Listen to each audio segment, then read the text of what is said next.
Hey everyone, Thyworm here with a video on loot filters in Solo Self-Found. Many of you requested this, so let's explain my approach to loot filters. I will however not share my loot filter. I will tell you though what I am taking into consideration when editing my loot filters. Let's dive in. I'm using NeverSync as a base loot filter, and I'm using the website filterblade.xyz for editing my loot filter. It is an amazing website, very user-friendly as far as Path of Exile goes, and it is basically always up to date. For prerequisites, I'm assuming you have basic knowledge on how to set up loot filters, load them into your game, etc. I'll be giving plenty of SSF specific tips in this video, but I'm not going to explain the very basics. Let's start with explaining how my SSF loot filter differs from your average trade filter. The biggest difference is that trade loot filters are typically driven by the value of the items. As soon as items fall below a certain value threshold, typically 1 Chaos Orb, they are considered trash. It's almost exclusively economy driven. NeverSync even offers automatic tiering of items based on value and updates the filters for you every 4 hours, so you never miss out on valuable drops even if something suddenly rises in value. In Solo Self-Found, none of these things matter. In Solo Self-Found, items don't have a market value, only an intrinsic value towards you as a player, or towards a build that you would like to try out. As a result, your average SSF loot filter is a lot less strict. After all, you can't just buy that unique for 1 chaos that completes your build. You must drop it, and to see the drop, it must show up in your filter. Especially at league start, I am picking up what seems to be half the map, and I'm adjusting my loot filter every hour I am playing as soon as I reach maps. Something else you tend to need in SSF is currency, for crafting for example. You can't trade a divine orb for 200 alchemy orbs, so to some extent alchemy orbs must remain on your filter. Or you need to be able to find other ways to gather them, for example by vendoring rares and uniques or by collecting divination cards. Just before every league start, NeverSync, that absolute legend, updates the filters in a live stream and then pushes the build to production so that everyone can make their edits. He adds any new items a new league may bring, like coffins. He removes or archives items that are voided and overall simply cleans up the filter. This means that the best time to create your filter for the new league is a few hours before league start, as you'll have the latest version. I have a baseline filter that I use for every new league, of which I then make a copy and then I start editing based on that filter. For this video, I will create a filter from scratch, however. My starting strictness is always semi-strict. Something that is crucial in my opinion is to put the filter on NeverSync stable, so you don't automatically update the filter. You only want your own handmade changes to impact the loot filter. Style is up to you honestly, but let's go with Necros. This only impacts the visuals of your filter. I have no idea what Necros is, but we're about to find out. I would personally not add additional presets at the bottom. For a smooth continuation of editing the filter, I would save the filter right now, upload it to your profile so you can always synchronize with it online rather than downloading zip files and whatnot. Go to save and export, and here you can provide a name for the filter and set the filter to public or private. You also have the option to enable to load the filter by default when you open the website. Not the game, but the website, this website. And then you can tell Filterblade what to do when you press quick save in the customize section. I would sync, that is easiest. It syncs with your online PoE profile and automatically loads the filter in-game on startup or when you refresh the filter in the game options. Then we move over to the customize tab. Now, this normally takes me quite a while because I click open every single category except the campaign and look at every single loot filter rule. The reason for doing this is that you want to make sure that nothing is hidden that you need,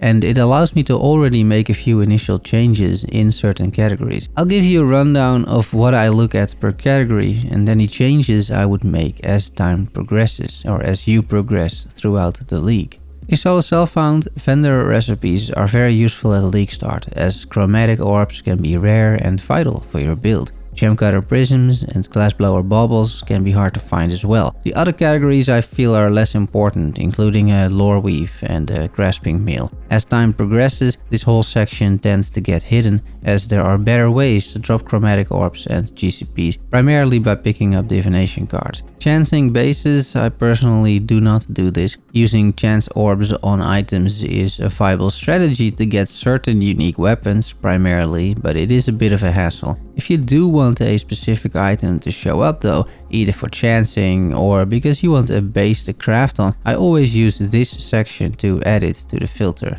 At league start, I am not touching any of the currency from semi-strict, as you need currency. As time progresses and you have 8000 chromatic orbs and 2500 chaos orbs, you can play around with these some more. The special currency is worth going through because maybe Neversink for whatever reason hit one of these on semi-strict, which is not what you want in SSF. Very rarely am I hiding stuff from this section, only at some point low tier oils and essences, but that is way further into the league. Most of this section remains on the filter, even at the end of the league. Unique items, make sure to show everything. It is so self-found, and what I am personally doing is I'm collecting all uniques before I hide it to make sure I have all of the uniques should something crazy come up, like some crazy build that I do on the play. You don't want to start farming for uniques at that point in time, so at the start I am showing everything, even the trashy uniques. It also helps for leveling twin characters, which is a lot more fun using uniques. This unique section is probably the one section that I update the most, as I am dropping and collecting more and more of these. Once I am mapping, I'm making sometimes multiple edits per hour to slowly but surely have less and less uniques drop.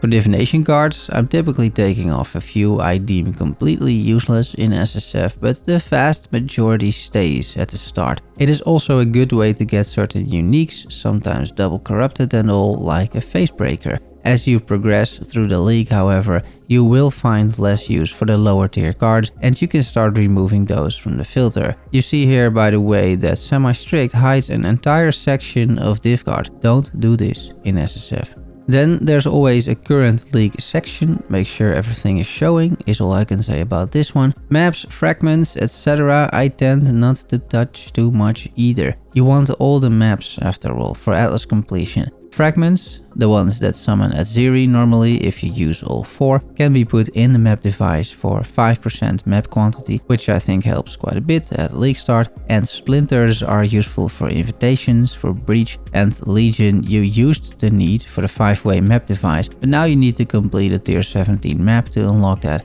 I'm always doing heist at some point in the league, so I'm keeping that on there as well. The only thing I typically turn off at league start are low numbers of rogue markers. I just don't want to pick up 40 of those. The rest of the filter tends to be a ton of rare loot, which in my case gets hidden fast. Rare loot picked up from the ground is almost always trash. I do keep certain bases on there, like amethyst rings, and certain loot types, like amulets, because they can roll with +1 skill affixes, which is very powerful in SSF. But everything else, all the way to tier 1 rare armors and weapons, gets removed quickly. I tend to favor rares that are synthesized, for example, or have field modifiers, or are fractured. These make for great bases to craft and get some new gear. This whole section, as well as other endgame gear sections, should be tailored to your own preference. There is no real right or wrong here, but be mindful not to hide too much stuff too early on. Hiding items too quickly will hamper your gearing progression, and while it can be annoying to have half the map drop showing up in your filter at the start, it is worth it. It's something you must deal with in solo self-found for at least a little bit, until the moment you've gathered the uniques, got some currency, have decent gear, etc. Then it is time to take stuff off your filter, and I have some advice on that part too.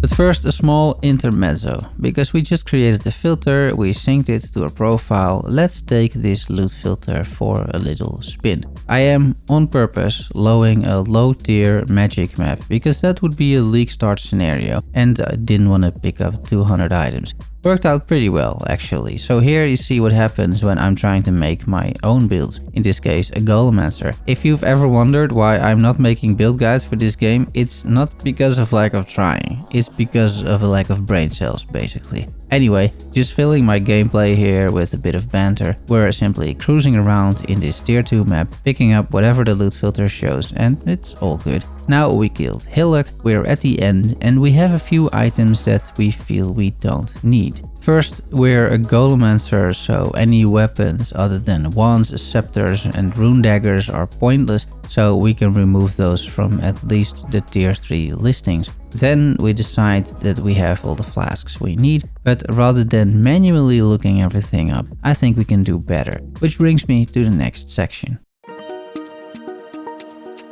There are two ways that I use to adjust the filter, and when I say adjust, I typically mean that I am hiding more loot on the filter. Your loot filter should always go up in strictness level as time progresses, also in Solo Self-Found. Don't use the strictness slider at the overview section, however. Make manual changes in the customized section, so you know what you're changing. The first method of making the filter stricter is by simply using the search bar to the right. It works decently well, especially for more well-known categories, or for searching a certain divination card that you want to hide. It works a bit less well with uniques, which aren't listed by their name but by their base type.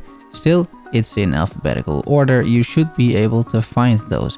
The search bar will serve you for quite a bit of the loot, but every now and then you drop an item and it shows up on the filter and you have no clue which section is responsible for showing that item. Let's take this mana flask as an example. That is where method 2 comes in. In this section, Simulate, there is an item recreator, and what you can do over here is copy an item from your game and paste it. So go in game, find that mana flask, press Ctrl Alt and C to copy, then go to this part of the filter, press Ctrl V to paste, and in most cases the loot filter tells you which section is responsible for showing it. You can navigate to that rule and alter it, or disable the whole thing straight away, which is a little bit more risky because there can be more on there than just this mana flask. This is a great method for the majority of items if you want to find them. It works very well most of the time.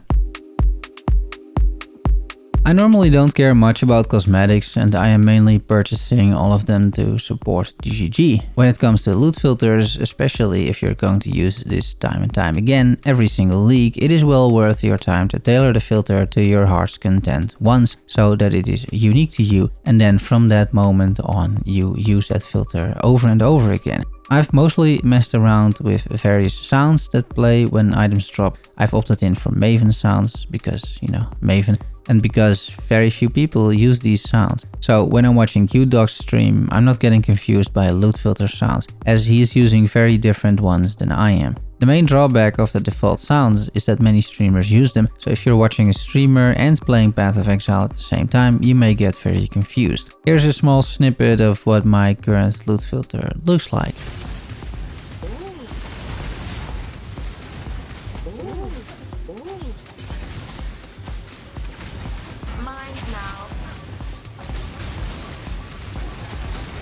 And that's it for today. I hope you enjoyed this video. Let me know what you think, and if you've discovered any other great loot filter tips you want to share, I'll pin them in the comments. Subscribe and like for more PoE SSF content. Thanks for watching and making it to the end. Love you all. See you soon. Bye bye.